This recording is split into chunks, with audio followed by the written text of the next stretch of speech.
The ADMX dark matter detector is located underground in an experiment hall at the University of Washington in Seattle, surrounded by a magnetic field.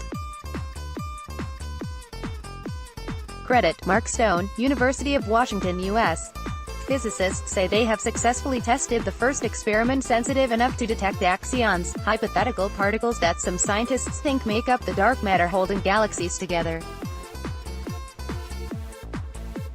The Axion Dark Matter Experiment, ADMX, which is located at the University of Washington in Seattle, represents a breakthrough in a 4-decade-long search for the theoretical particles, the new study's scientists said. It's really quite exciting to think discovery could come at any time, Gray Ribka, a physicist at the University of Washington and a co-author on the new work, told Space.com. Now, we're really right there.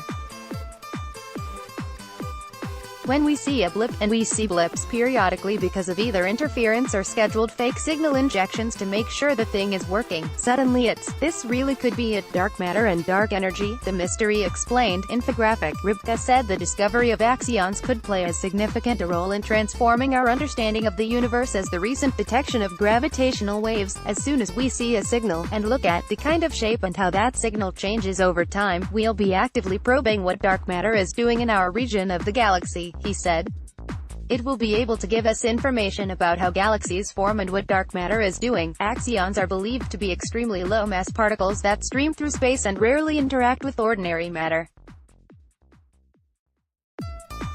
Their signals are extremely faint, making detection very difficult, according to a statement on the new work from the National Radio Astronomy Observatory. It's roughly equivalent to the signal power you'd get from someone using a cell phone on Mars, Ribka said.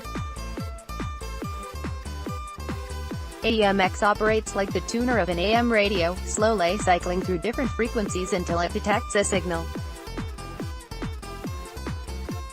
The experiment uses a strong magnetic field and a tuned, reflective box that encourages the conversion of axions to microwave frequency photons.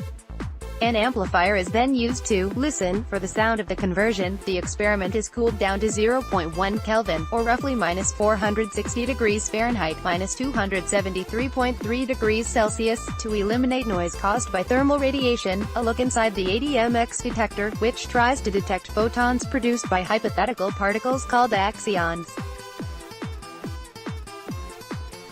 Credit: ADMX collaboration. ADMX's secret sauce is its ability to reduce noise from the amplifier, according to the statement.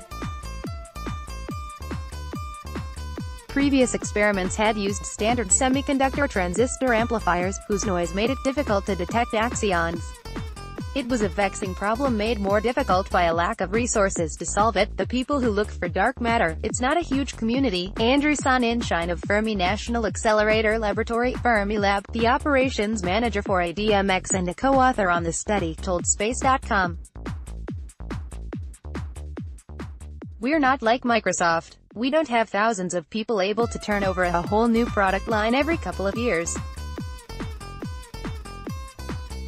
So, we look to the outside for technology developments that might help us. The researchers found a solution in the field of quantum computing.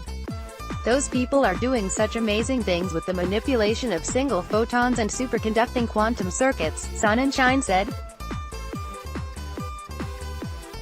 They're developing a very sophisticated technology for manipulating single microwave photons, which is exactly what you need to discover axions. Enter John Clark, a professor of physics at the University of California, Berkeley Graduate School.